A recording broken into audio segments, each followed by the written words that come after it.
Hi, this is Mark Richards, creator of CandidatesChair.com. Thanks for visiting the site, and thanks for joining me for this seminar on lessons from the networking trail. If there's one thing that job search will teach you, is to expect the unexpected. The purpose of this seminar is to share for myself and other fellow candidates the silly mistakes we made and things we wish we knew before we had started networking. So let's get started. Coffee shops. Two things. For the places that you go most often, get one of their gift cards, set it up so it reloads so you always have a balance on it, put it in your briefcase or your folder. So in the event you offer to buy coffee and you happen to forget your wallet at home, you always have a backup. Happened to me, probably happened to you. Second, I can't believe how many coffee shops are out there, but also I can't believe how many are in such close proximity to one another. So always confirm the exact location so you're not in the same coffee shop but in different locations. Business cards are still widely used, so whatever it takes, figure out a way to get them organized. Now, how does this help you make a good first impression?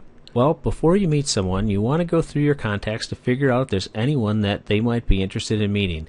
If you don't have your cards organized, it's difficult to do so. Also, you never want to have to ask for someone's contact information twice if you don't have that contact loaded into your PC or your smartphone. Many of us left our smartphones at the office. If that's the case, I always carried a hard copy of my calendar with me. Actually, I carried it for a 3-week period. Last week, this week, and the coming week. So in the event I had some extra time during the day or someone didn't show up, I could always look back to see who I had to follow up with, what I had left to do for the coming week, and then also if there were holes in my calendar I could fill. A good first impression includes being on time. But more importantly, you want to be on time because you may only get one chance to get on someone's calendar. So just keep an eye on the road construction or traffic delays in the area so you're never late. Oh, and here's a really good reason to keep the cell phone number of the person you're always going to network with. This one's actually pretty important.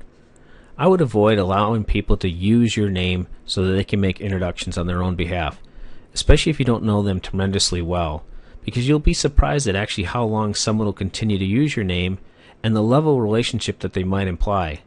Go ahead and make the introductions for them, because remember, somebody may make the first impression for you. The world keeps getting smaller by the minute, so bad stories spread like wildfire. No matter what happens in a networking meeting, be polite, keep your cool, present a professional image, and follow up. In a 6-week period, I had heard from 10 separate contacts the story of what I called the foul-mouthed CFO, someone that used incredibly poor language on the job. And I figured to myself, if 10 people heard that story, there must be at least another 100 that also know it. With each telling of the story, the person's behavior got worse and worse. Now that might be a little extreme, but the same thing happens in networking. I can't tell you how many people I've met that said, well, I met so-and-so and networked with them, but well, they didn't follow up, they weren't very professional. So even those stories spread. Remember, always be professional and present yourself in the best light.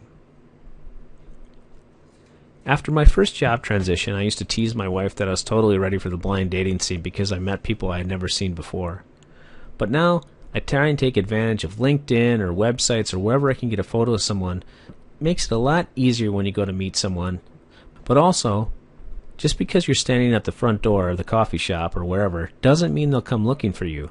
They may just be sitting at a table working on their BlackBerry or their PC, and if you don't come find them, you just gave them an extra hour to work.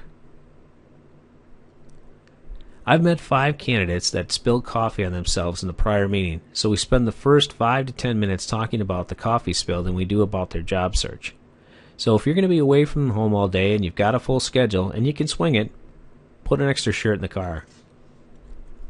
Now, in the thick of networking, it's going to happen that you will not remember every referral someone's made for you. Now, if you go to a meeting and you don't remember that person's name, it's incredibly embarrassing. And I know it because it happened to me. So from there on out, I always put the name of the person I was meeting, but also the name of the person that made that referral right in the title of the calendar event. That way I never forget it again. One time is all it took. The last lesson from the networking trail: you're going to goof up, you'll learn from it, you'll fix it, and you'll move on. This is Mark Richards, creator of Candidates Chair. Thank you for joining me and good luck today.